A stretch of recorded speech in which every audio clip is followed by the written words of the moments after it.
Can I not afford it?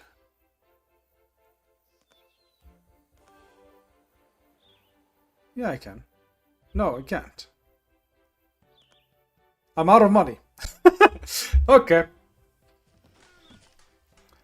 Yeah, okay. Okay. So... Okay, it's fine. This is all fine. It's all good. All good. Merchant, you in town? Nope, you're not. Okay. We're gonna wait for you until you come back in town. Because I might need to sell a few stuff.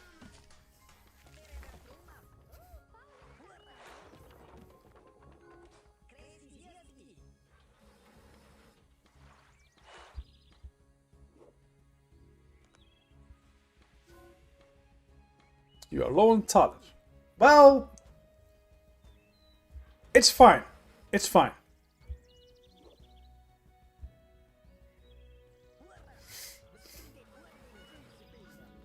It's fine. It's just production is slow,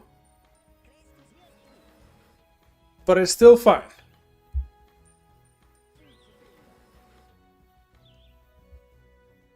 Because happiness is at 200%.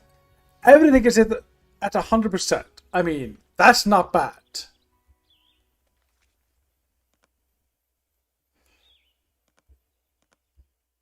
Wow. I can tax them. I can tax them a lot. Apparently.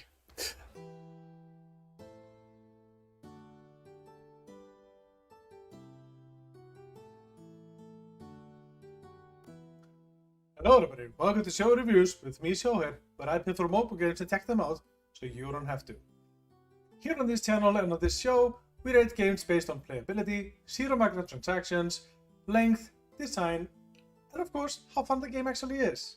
Today we're gonna take a look at the Townsmen, a game all about building your own city, building your own road system, resource harvesting, etc, etc, etc, taking care of your townspeople. You know the drill. If you don't, here's a clip. Yeah, we may want to build that.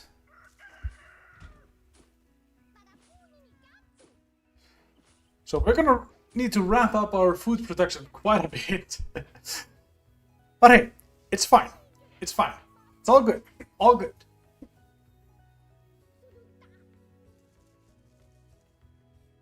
Yeah, you're gonna be unhappy for a little bit, but hey, don't worry. I've lowered the taxes. You're 88% happy. 88%. That's still good. Playability. This is where we take a look at how much you can play the game without the game constantly telling you what to do. And despite picking the intro sequence, it still gave you pretty much hands-on pretty early on.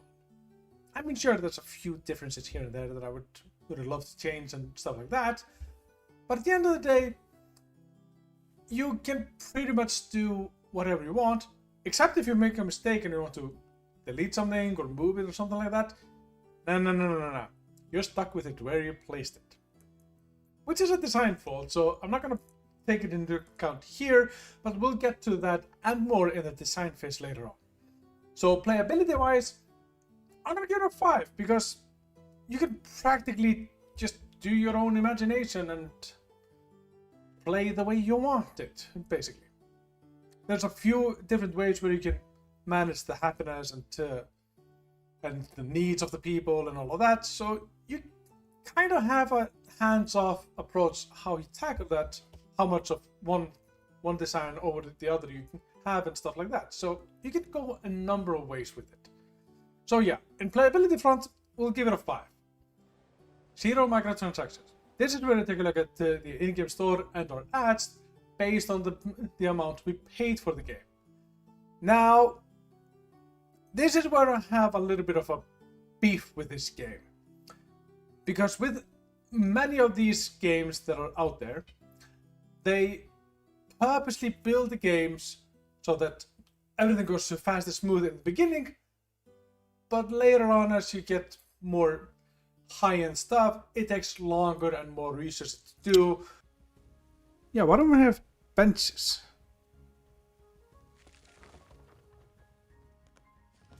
I don't have enough money. Okay. We're back to that business. We're back to the business of not having enough money.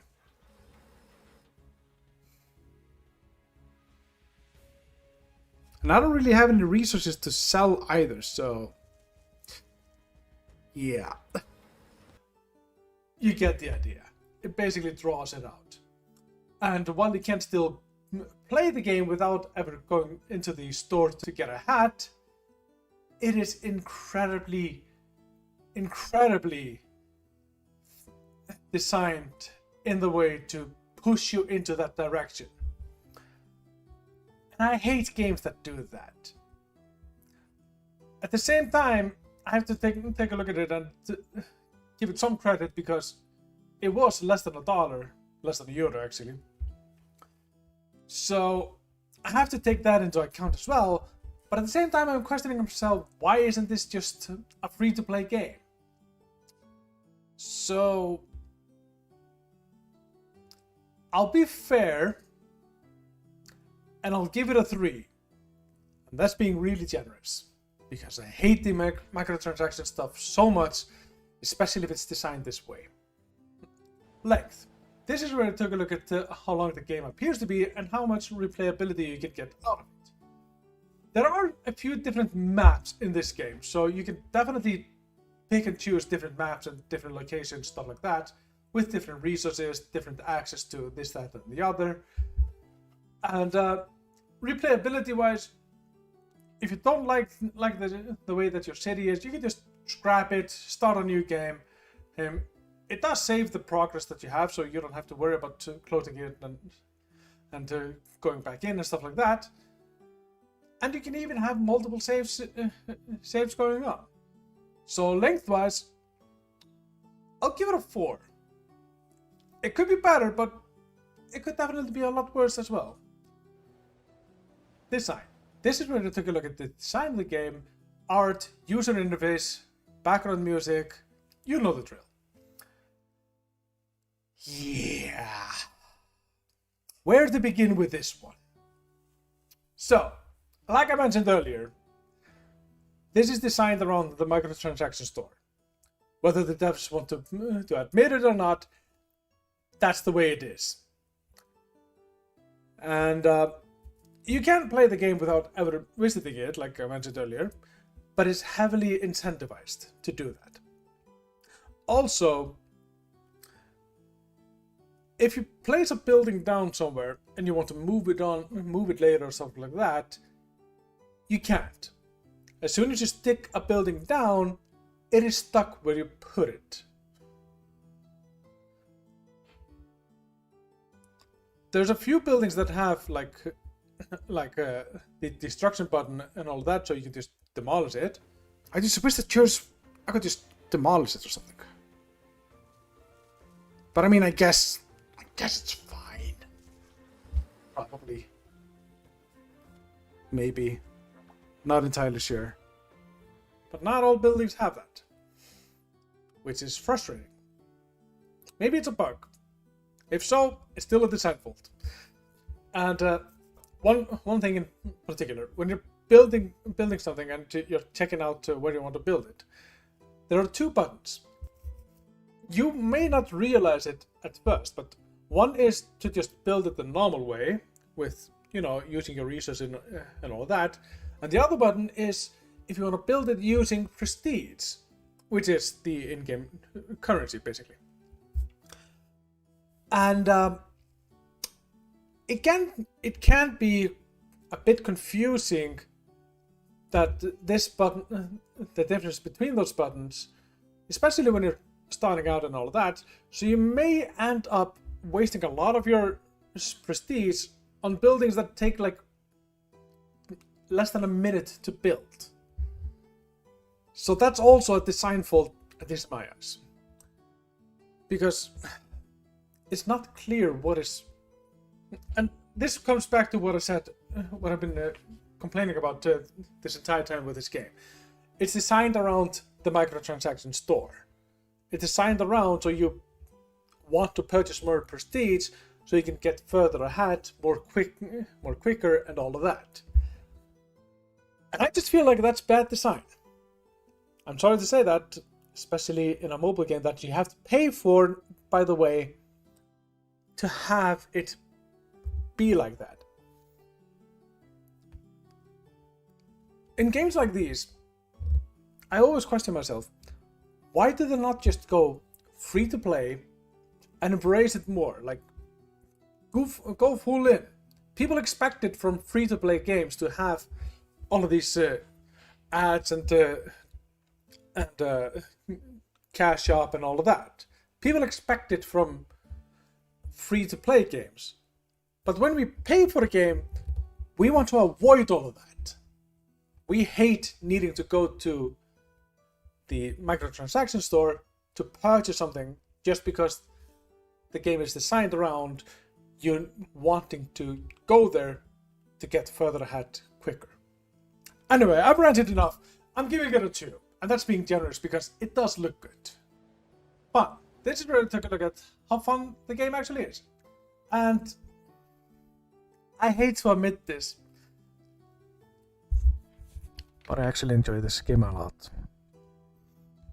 I really do hate to admit this because I went on a rant about how I hate the microtransaction side of this game.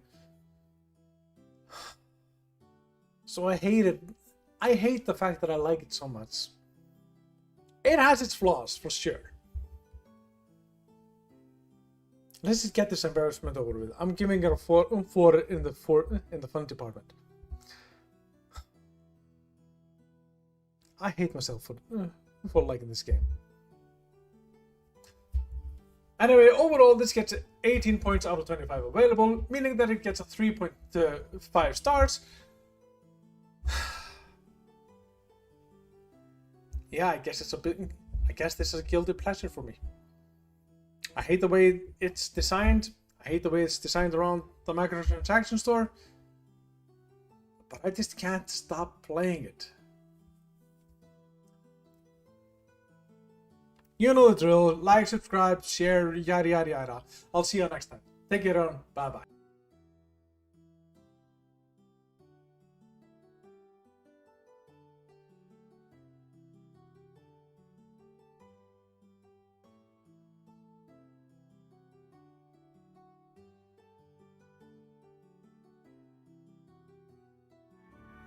No, basically, no, the cloud. Okay, whatever. I don't care. So, oh, we have music, sound.